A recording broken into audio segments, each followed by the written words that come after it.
What up? It's your boy T-Bear here in the reaction. So, I decided to do a kill count reaction to the running-up of the top-ranked Friday the 13th movie by Dead Meat, which is my personal favorite from the kill counts and everything. I don't think truthfully, it won't be funny. I haven't sat down and watched the whole movie of this one, but yeah. So this is Friday the 13th Part 4. Jason Lives. So let's get it. Really like this one because, like I said, Jason definitely proves he gives no fucks, and the kills is crazy. Same as New Blood as well too, because like I said, the way he did one of the guys.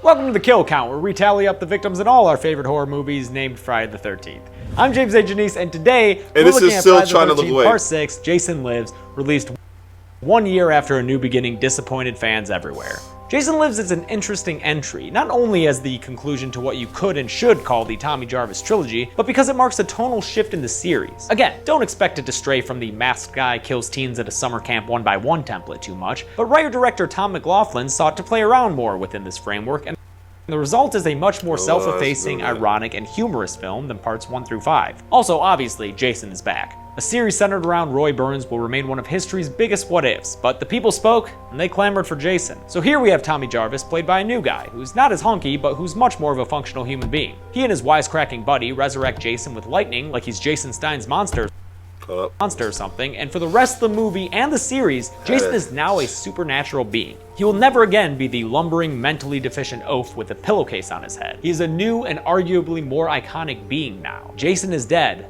Long live Jason. Anyway, I hear dying leaves you starving for killing, and Jason's got quite the appetite, so let's get down to the kills. First up is obviously Tommy's toady Hoss, who didn't even want to be there in the first place. Melty Skull Jason punches right through the body, ripping his back, some nails of a man. Iconic right Don't there. Be afraid of self-care, Jason. Tommy escapes the scene, and we get a huge clue into the tone of this movie with the fucking Bond parody intro to the credits. Post-credits picks up the story right away with Tommy running to a police station and greeting Sheriff Garris, a very charming guy. Don't piss me off, Junior, or I will repaint this office with your brain. Tommy winds up in his cell for sounding crazy with all his Jason talk. Kind of like someone else we know. They didn't believe me. Now we do, Ralph. Then we meet a couple on their way to the newly renamed Forest Green Lake, and you know they gonna die. In a line predictive of Scream a decade later, the woman Elizabeth is aware of the rules of horror movies. I've seen enough horror movies to know any weirdo wearing a mask is never friendly. But that doesn't stop husband Darren from getting out of the car like a dummy. Jason takes a bullet like a pro and spears Darren through the chest before tossing him behind his back like a ragdoll. I'd love to see Yuppie spear and toss as an official Olympic event. Elizabeth tries to bribe Jason, which is definitely a first, but he kind of teleports away and reappears behind her, drowning her in a puddle with his spear. Fun fact, Elizabeth was played by Nancy McLoughlin, the director's wife. Even more fun is the fact that her credit card floating away says American Excess. Cheesy pun or biting cultural commentary? Jason kills. You decide. We finally meet our core group of camp counselors after this. They're super 80s and led by the vulgar sheriff's spunky daughter Megan, who takes an immediate liking to Tommy. And this new Tommy actually reacts like a human being. Remember New Beginning, TJ?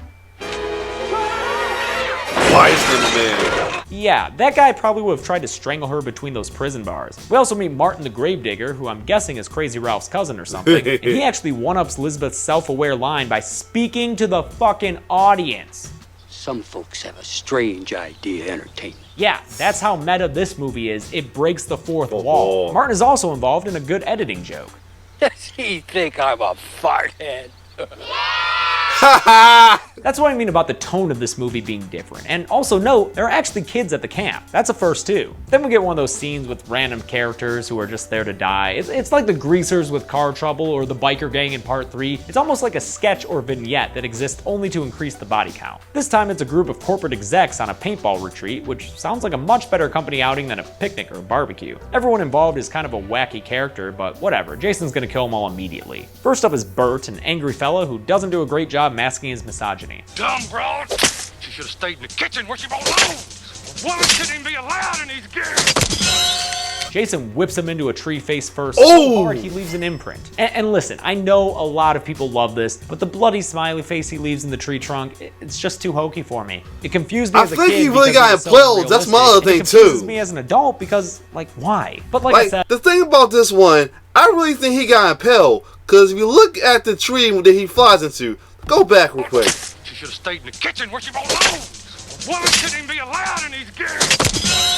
Jason whips him into a tree face first. You see that little tree right there? I think he got impaled too, but I might be wrong. But because Jason's strong as fuck, so he probably got his head smashing so hard it killed him. So hard he leaves an imprint. And listen, I know a lot of people love this, but the bloody smiley face he leaves in the tree trunk, it's just too hokey for me. It confused me as a kid because it was so unrealistic, and it confuses me as an adult because, like, why? But like I said, people fucking love this thing, so here, relive it one more time. Stupid. Meanwhile, the sole woman on this expedition, Katie, is being a badass and taking out Stan and Larry, two guys who may be a little bit more than just co-workers. You become this whole other person when we're out here, Stan. I don't like it. She makes them wear some pretty meta headbands before Jason drops in and takes them all out at once with a triple decapitation. This was one of the kills censored a lot by the MPAA. Early versions apparently had the heads falling into frame. Shame we missed out on that. The sequence ends with Roy, the final paintballer and human embodiment of Bugs Bunny, running away with Jason hot on his trail. Don't worry, we'll catch up with him later. In another change of tone for the series, we get kind of an action scene as Tommy continues trying to convince law enforcement that he's not crazy. He doesn't succeed and instead learns how much of a douchebag Deputy Rick is. Wherever the red dot goes, you bang. Yeah, Rick, you gonna try to make your own catchphrase? You banged? Okay. While the camp counselors like Court try to entertain their campers, Gravedigger Martin gets drunk and delivers ironic lines. You're gonna be the death of me. It's ironic because Jason stabs him with a broken liquor bottle. Get it? Like it actually was the death of him? Yep. It's not bad. It's a pretty good joke. Jason makes sure he's dead by hacking him up a bit more, and then looks super fucking scary when he stops and notices Steven, some fool who was out picnicking with his fiancée Annette in the middle of the goddamn night. Jason eventually chases them both down and double impales them with his machete for a twofer. These two deaths of Martins were added after feedback from early screenings saying there weren't enough kills. So thanks, test audiences. The movie gives us a breather with a little bit of standard camp stuff. The little girl says she saw Jason and is all afraid. The counselors make reference to Jason the Legend using a card game. And then we're in a Winnebago where Court and some girl named Nikki have PG-13 sex to 80s hair metal. Another fun fact for you, this is actually the only Friday the 13th film without any nudity.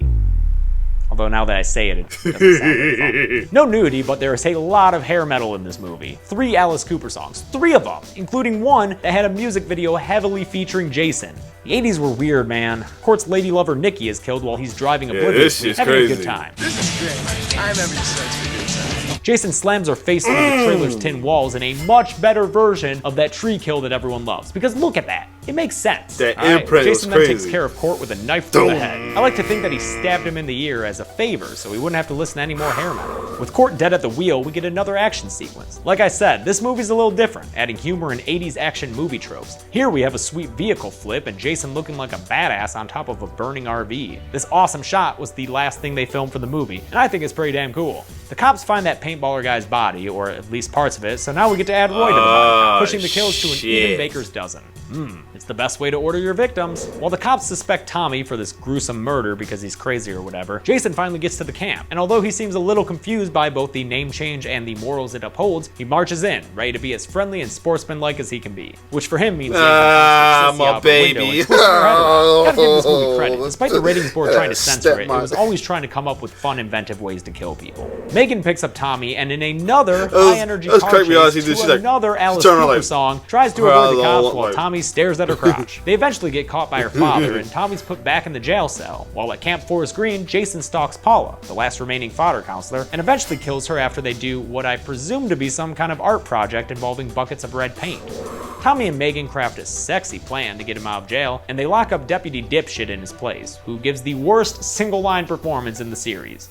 Megan. They then race back to camp as Jason leans in to kill that cute little scared girl. But don't worry, he's obviously not gonna kill a kid. They're not gonna have Jason kill a kid, guys. The cops get to the camp and find Jason's abstract art project, then the handsome one gets killed when Jason throws a freaking knife into his face, knocking him into a boat. You see that knife toss, man? I bet Jason is a great hustler at Renaissance fairs. Another cop tries to calm the little girl before Jason pops up out of nowhere and crushes the guy's skull. Another kill highly censored, although the sound design is pretty nice.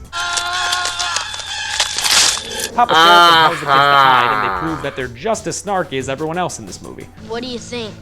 Here's the go. I think we're dead meat. Oh, hey, he said the thing. He said me. Or you don't recognize from the Sheriff intro. Garris finds the body of Officer Expendable, then has a badass standoff with Jason before shooting him a whole bunch of times. Like, A lot. This movie is the first time Jason's been shot, and he shows that it is not an effective way to take him down. Despite the sheriff's competency, he meets his end like any sexed up teen in the woods when Jason chases him down and cracks his spine in half, folding him over like a plastic. Sheriff Garris is actually the first character in the series whose death made me kind of sad. I wanted to see this guy live. He was smart and a good dad and wicked funny. All the grief you've given me, you should be leaving wearing your balls as earrings. Rest in peace, Sheriff. The rest of the movie is Tommy and Megan hatching his master plan to kill Jason by calling him mean names. Hey, asshole! Come on, maggot head. Come on, chicken shit. Come on, I'm standing here waiting. Come on, you pussy! Just kidding. His plan is to return Jason to the bottom of the lake by chaining a boulder onto him. Also, he lights Crystal Lake on fire like it's Lake Erie in the 80s. Despite also getting lit on fire, Jason fights back for a bit before the boulder drags him down. After almost drowning Tommy too, Megan saves the day by introducing Jason's head to a boat motor, cracking his neck and giving us some nice gory flotsam to show Jason's finally dead. Just kidding. His eyes open at the end because producers like money. More Alice Cooper plays us out to the credits, and there you have it. Friday the 13th Part 6, Jason Lives. Let's do those numbers. Jason kills 18 people in Friday the 13th Part 6, twice the number of his initial outing in Part 2, so guys come a long way. His Vicks include 12 guys and 6 girls, a gender imbalance of 2 to 1, which kinda goes along with the whole 80s action style of the film. At 85 minutes long, that comes out to a kill every 4.72 minutes, so that should keep you entertained as you search in vain for TNA. I'll give the Golden Chainsaw Award for Coolest Kill to Sissy, mostly because I'm a huge Exorcist fan. Anyone see the show on Fox? I like that show. It wasn't bad. And I'll just go ahead and piss everyone off by giving the lamest kill to Bert. Okay, I can't really, because I do like the moment when they show Jason still has his arm. I just hate that damn smiley face. Real lamest kill goes to Paula, who's killed mostly off screen, although I've gotta admit that none of the kills here were completely devoid of coolness. Like, that's a lot of blood. That looks fun. And that's it, y'all. With this movie finished, we are now halfway through this series. Holy crap. Friday the 13th Part 6, Jason Lives, which many fans consider their favorite because of its humor, was released in 1986, written and directed by Tom McLaughlin, who does deserve some credit. I do want to sit through and watch the whole thing if I can, though. I'm not going to be reaction, of course. I ain't going to do that. I think I'm going to sit y'all through that, man. That's wrong. But other than that, this was good to see it again, though. As the, I saw this before. It's good to see it again, though, and it still got me as I'm watching it for the first time. But other than that, if you like my reaction, like, share, subscribe to my YouTube channel. It's your boy T-Bear signing off.